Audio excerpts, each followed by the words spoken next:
as a group of us. There's been missions from the USIBC that come independently of the two of us. But this was something we set up a little while ago when John volunteered to become the next chair of the USIBC. Both of us thought this would be a great opportunity for us to go together with some of our business colleagues, and a number of them are here, Emerson Electric, Oracle, others.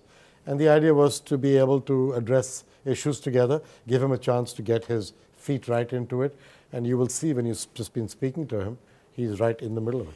Yeah, but we make a great team. And one of the neat things about USIBC is over the last 40 years, we've gotten better and better. And Ajay brought it to a whole different level. Now we're going to, if we do our job right, really exponentially accelerate and maybe accomplish in the next 5 more than we have in the last 40.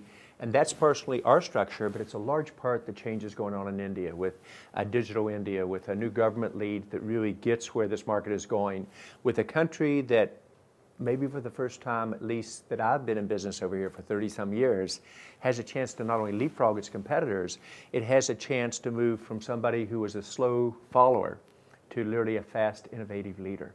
And I don't underestimate the degrees of difficulty with this, but I'm pretty excited about it. And after 5 days, it's come much further than I anticipated. First of all, I think you should get away from worrying about one transaction, one issue. You've got to take the picture as a whole. When you run a company like he and I do, and you have shareholders' money, rarely am I rewarded for working on one transaction or one issue. They really reward me for whether I've got the right picture out 5 years and 10 years, whether I'm putting the right resources to play, taking the right risks, and putting the right capital, and empowering people the right way. That's what we get paid for. By the shareholder and by our boards, and that's why our employees follow us around. Yes. The same for a country. I would tell you, don't worry about one specific tax transaction issue. Think about where India wants to go with its taxes and whether it's making progress on that or not. So the way I think about this is, I certainly am not a fan of the retrospective tax issue. I've been the one who's made a fair amount of noise about it. I have to believe that the government gets it because they make that statement publicly and with a degree of commitment that has only increased over the past 18 months. Now, will that solve all the past issues tomorrow morning with the wave of a magic wand? No. We're in a democracy with a strong judicial system. Some things are out into the judicial system and they need to go their way through.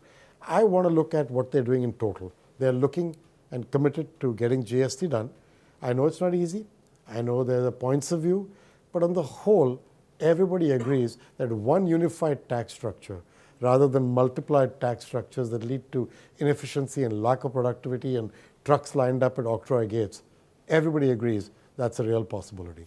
So that to me is a good thing. It could be transformative for companies in the logistics, manufacturing, consumer products, shipping, any of those. It's transformative to have a GST. That to me is the way I think about taxes. Do I care about one specific issue here or there? Absolutely. But I refuse to let that derail the way we think about a country and investing in a country as CEOs. If you watch, the governments always move slow. And when you're trying to make fundamental change, the mistakes we make as CEO is either we don't move fast enough or we move too fast without process behind it. And you've got to do that in a unique way to really have the speed and the outcomes you want. If you watch, we've seen the government accelerating. And to the point about manufacturing, out of the 3 open items, 6 months ago, we just weren't moving on any of the 3 well. Now we're moving on the 3rd one very well, the 2nd one okay, the 1st one medium, but there's a trust model that they'll make this happen. And you see a different speed of implementation. So going back to the same theme, India is moving faster than any of its global counterparts, and I mean any of them in terms of the transitions, but it's the biggest democracy in the world with all the strengths and all the limitations. Do I think the government needs to move faster? Yes, I do. Do I think we as businesses have to move faster as well? Yes, I do. But it's accelerating. And did you get the same feeling? Yeah, so I kind of where John is. I think I was just telling a colleague that I have this little saying to myself, which is that government should have a sense of urgency. People should have a sense of patience. And right now, when I hear the commentary you give, it feels like people also have a sense of impatience. And that's fine because it's the desire for Indians to see growth and change in their lives. That's the reason this Prime Minister came to power. He built expectations along the way. He's trying to deliver against them. pushing him at a speed, in my opinion, that may not be practical because the processes may not get built, because the cultural change that's required may not happen, because cutting across the silos may not happen with discipline, may give you some quick hits, but I'm not sure it's a good thing for the next 10 years for India. And India needs this 10-year push. It's going to need building blocks every year, but it needs a 10-year push.